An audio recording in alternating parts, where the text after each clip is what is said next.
Hello friends, నేను మీ Prabhakar. Welcome to Telugu mystery. రక్త సంబంధం రంగు మారింది, అనుబంధం బూడిదైంది. డబ్బు మనిషిని మారుస్తుందని అంటారు, కానీ ఇక్కడ డబ్బు మనిషిని రాక్షసుడిని చేసింది. ప్రేమ కన్నా పాశం కన్నా పైసలే ఎక్కువయ్యాయి, మమకారం కంటే మూటలే ముఖ్యమయ్యాయి. తమిళనాడులో జరిగిన ఈ సంఘటనపై దేశవ్యాప్తంగా చర్చ జరుగుతోంది. తమిళనాడులోని తిరువల్లూరు జిల్లా పొదటూరుపేటలో గణేశన్ అనే వ్యక్తి నివసించేవాడు. ఆయనకు 56 ఏళ్లు. ఆయన ఒక పాఠశాలలో ల్యాబ్ అసిస్టెంట్ గా పనిచేసేవాడు. సంపాదన తక్కువ, బాధ్యతలు ఎక్కువ.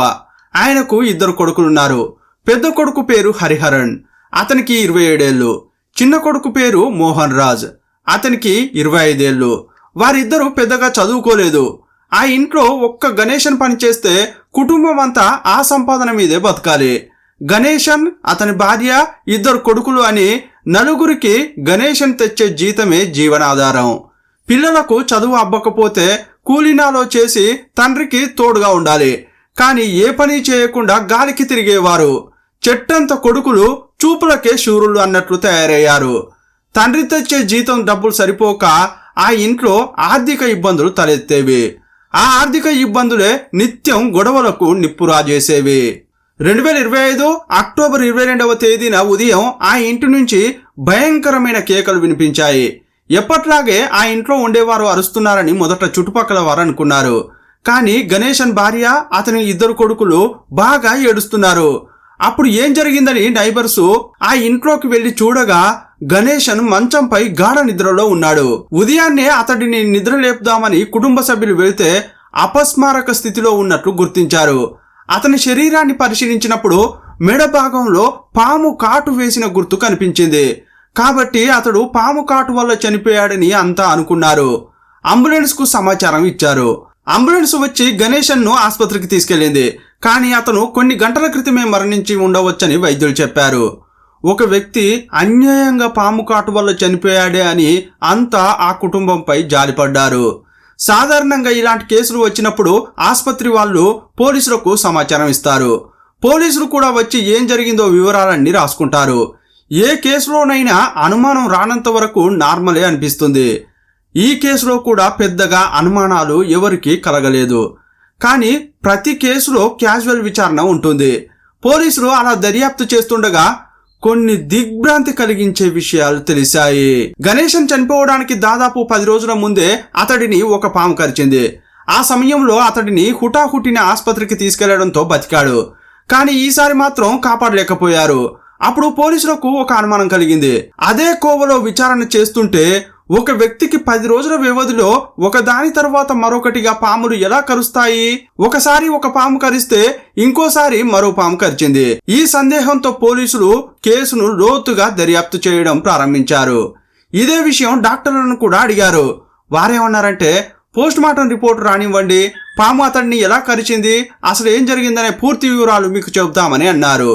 అప్పుడు పోలీసులు అటాప్సీ రిపోర్టు కోసం వేచి చూస్తుండగా ఇన్సూరెన్స్ కంపెనీ నుండి వారికి ఒక సమాచారం అందింది. వారేం చెప్పారంటే, సార్, గణేశన్ అనే వ్యక్తి మరణించిన తర్వాత అతని 2 కొడుకులు లైఫ్ ఇన్సూరెన్స్ క్లెయిమ్ కోసం మమ్మల్ని సంప్రదించారు. కానీ మాకు కొన్ని అనుమానాలు ఉన్నాయి. గణేశన్ పేరు మీద తీసుకున్న ఇన్సూరెన్స్లు మాకు సహజంగా అనిపించడం లేదు. ప్రభుత్వ పాఠశాలలో పనిచేసే ఒక సామాన్య వ్యక్తి కోట్ల రూపాయల ఇన్సూరెన్స్ అస్సలు తీసుకోడు.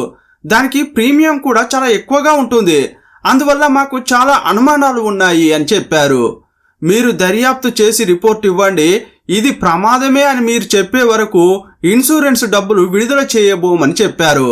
ఆ ఇన్సూరెన్స్ కంపెనీ వాళ్ళు లేవనెత్తిన అనుమానం పోలీసుల అనుమానానికి మరింత తోడైంది. ఈ కేసును కొంచెం లోతుగా ఇన్వెస్టిగేషన్ చేయాలని పోలీసులు నిర్ణయించుకున్నారు. వెంటనే ఆ ఇంటికి వెళ్లి చెక్ చేశారు. తండ్రి పేరు మీద వారు తీసుకున్న ఇన్సూరెన్స్ పాలసీలను చూసి నిర్ఘాంతపోయారు. గణేశన్ పేరుపై మొత్తం 11 పాలసీలు ఉన్నాయి. వేర్వేరు ఇన్సూరెన్స్ కంపెనీల నుండి పాలసీలు తీసుకున్నారు. ఆ 11 పాలసీలలో కవర్ చేయబడిన అమౌంట్ అక్షరాల 3 కోట్ల రూపాయలు. అంటే గణేశన్ మరణిస్తే అతని కుమారులకు 3 కోట్ల రూపాయల ఇన్సూరెన్స్ డబ్బులు అందుతాయి. ఆ పాలసీల్లో నామినీలుగా ఎవరి పేరు ఉందంటే అతని 2 కుమారుల పేర్లే ఉన్నాయి. ఎక్కడ గణేష్ భార్య పేరు లేనే లేదు. పోలీసులకు ఈ కేసులో అనుమానాల మీద అనుమానాలు పెరుగుతూనే ఉన్నాయి. ఒక ల్యాబ్ టెక్నీషియన్ పేరు మీద 3 కోట్ల రూపాయల ఇన్సూరెన్స్ తీసుకోవడం అనేది సహజంగా అనిపించలేదు. అంతేకాకుండా పట్టణాల్లో పాము కాటు వల్ల చనిపోవడం అనేది చాలా అరుదు. మరో ముఖ్యమైన విషయం ఏంటంటే కొన్ని రోజుల వ్యవధిలోనే వరుసగా 2 సార్లు పాము కరవడం అనేది ఆశ్చర్యంగా అనిపించింది.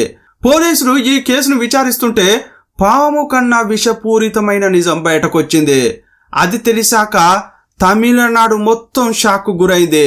ఇంతకీ ఈ కేసులో పోలీసులు ఏం కనుగొన్నారు? గణేశన్ అనే వ్యక్తి మరణం సహజంగా జరిగిందా లేక కృత్రిమంగా జరిగిందా? ప్రతి నేరానికి ఒక బలమైన కారణం ఉంటుంది. కానీ ఈ కేసులో కారణం తెలిస్తే మీరు తప్పకుండా షాక్ అవుతారు. ప్రపంచంలో చాలా ప్రమాదకరమైన జంతువు మనిషే అని మరోసారి నిరూపించిన సంఘటన ఇది. రీసెంట్గా సోషల్ మీడియాలో చక్కర్లు కొడుతున్న కేసు గురించి ఈ వీడియోలో చూద్దాం.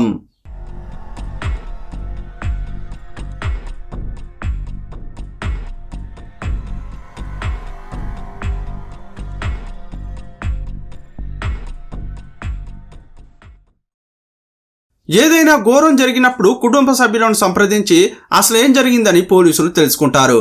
ఆ విధంగానే గణేశన్ మరణం గురించి అతని కొడుకులను అడిగారు. అంతేకాకుండా అతని భార్యను, చుట్టుపక్కల వారిని విచారించారు. వీటన్నిటి ద్వారా పోలీసులు కనుగొన్నది ఏంటంటే ఈ గణేశన్ అనే వ్యక్తి గాఢ నిద్రలో ఉన్నప్పుడు పాము కరిచింది. ఆ పాము కాటు తర్వాత అతను నిద్రలేచాడు. కానీ అతని కొడుకులు అంబులెన్స్ కు సమాచారం ఇచ్చి ఆసుపత్రికి తీసుకెళ్లడానికి గంట సమయం తీసుకున్నారు. ఇది చాలా వింతగా అనిపించింది. ఎవరికైనా పాము కరిస్తే వెంటనే చికిత్స అందించాలి. ఒకవేళ అంబులెన్స్ లేకపోతే వేచి చూడకుండా ఏదుంటే అది పట్టుకుని ఆసుపత్రికి తీసుకువెళ్ళాలి. అంబులెన్స్ లేకుంటే కారులో, అది లేకుంటే బైక్లోనైనా ఆసుపత్రికి తీసుకువెళ్ళవచ్చు. కానీ ఇన్ని అవకాశాలున్నా అతని కొడుకులు ఎందుకు గంట సేపు లేట్ చేశారు? ఒకవేళ తమ తండ్రి నిజంగా చనిపోవాలని వారు వేచి చూసారా?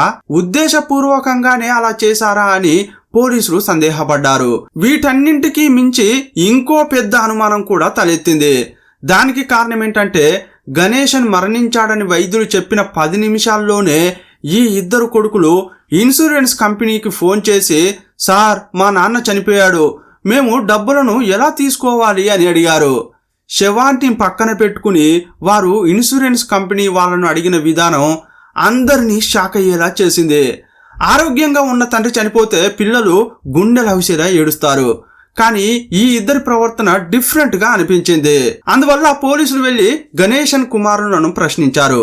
వారేమన్నారంటే, సార్ మా ఇంటి చుట్టూ చాలా పాములు తిరుగుతుంటాయి, అందువల్ల మా ఇంట్లోకి ఏదైనా పాము వచ్చి మా నాన్నను కరిచి ఉండవచ్చు అని చాలా సింపుల్ గా సమాధానం ఇచ్చారు. కానీ 10 రోజుల్లోనే 2 సార్లు పాములు వచ్చి కరవడం ఎలా సాధ్యం అని పోలీసులు అనుకున్నారు. ఈ ఇంట్లో మీ నాన్న మాత్రమే ఉంటున్నాడా? మీరు మీ అమ్మ కూడా ఉంటున్నారు కదా, ఆ పాములు మిమ్మల్ని కరవకుండా కేవలం మీ నాన్నను మాత్రమే 2 సార్లు ఎలా కరిచాయని అడిగారు. అప్పుడేం చెప్పారంటే, సార్ మాకు అదేమీ తెలియదు, పాము మా ఇంట్లోకి వచ్చింది, నాన్నను కరిచింది, ఆయన చనిపోయారు, ఇంతే తప్ప ఇంకా మాకేం తెలియదని చెప్పారు. వారు చెబుతున్న సమాధానాలన్నీ చిన్నపిల్లలు చెబుతున్నట్లుగా పోలీసులకు అనిపించాయి. వీరు ఏదో దాస్తున్నారని పోలీసులకు అనుమానం కలిగింది. యాక్చువల్గా పోలీసుల మనసులో ఏముందంటే ఇన్సూరెన్స్ డబ్బు కోసం వీరే పాముతో తండ్రిని కరిపించారని అనుకున్నారు. వెంటనే పోలీసులు ఆ ఇద్దరి సెల్ ఫోన్ రికార్డులను పరిశీలించారు. వారు ఎవరితో మాట్లాడుతున్నారో చెక్ చేశారు. 4 వ్యక్తులతో తరచూ మాట్లాడుతున్నట్లు పోలీసులు కనుగొన్నారు. వారి బ్యాంకు ఖాతాలకు దాదాపు 2 లక్షల రూపాయలు ట్రాన్స్ఫర్ కూడా చేశారు. ఇది పోలీసులకు పెద్ద క్లూగా మారింది. ఇప్పటికే ఈ కుటుంబం పేదరికంలో మగ్గిపోతోంది. ఈ ఇద్దరు కొడుకులు తమ తండ్రి సంపాదనపైనే ఆధారపడి బతుకుతున్నారు. అలాంటప్పుడు అంత డబ్బు వారికి ఎలా వచ్చింది? ఆ 4 అంత డబ్బు ఎందుకు పంపించారని కూపీలాగారు. గణేశన్ కుమారులు కంటిన్యూగా మాట్లాడుతున్న ఆ 4లో మొదటి వ్యక్తి బాలాజీ. అతనికి 38 ఏళ్ళు. పాములు తీసుకువచ్చే వ్యక్తులకు ఈ అన్నదమ్ములకు మధ్యవర్తిగా వ్యవహరించాడు. మరి పాములను సరఫరా చేసింది ఎవరంటే ప్రశాంత్, దినకరణ్, నవీన్ కుమార్. ఈ అన్నదమ్ములకు పాములు పట్టే వారికి మధ్య సంబంధం ఏంటి? వారితో ఎందుకు మాట్లాడారు? వారికి 2 లక్షల రూపాయలు ఎందుకు ఇచ్చారని పోలీసులు సందేహపడ్డారు.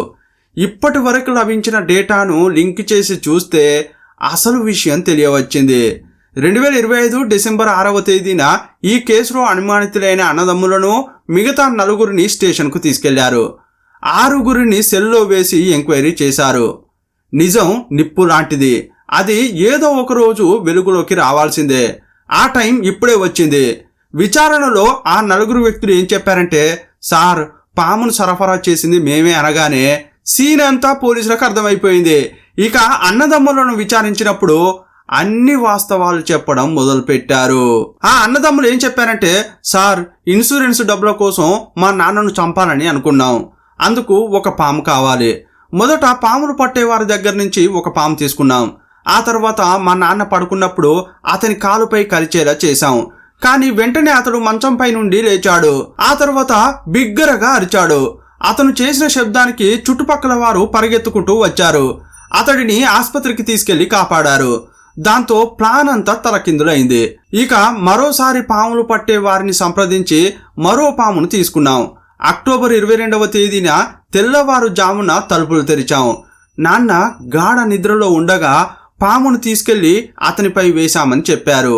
ఈసారి అది కాళ్ళ మీద కరవడం వారికి ఇష్టం లేదు. ఎందుకంటే కాళ్ళపై కరిస్తే విషం నెమ్మదిగా వ్యాపిస్తుంది. నేరుగా మెడపై కరిస్తే మరణం త్వరగా సంభవిస్తుందన్న ఉద్దేశంతో మెడపై వేశారు. పాము కరవగానే గణేశన్ మేలుకున్నాడు.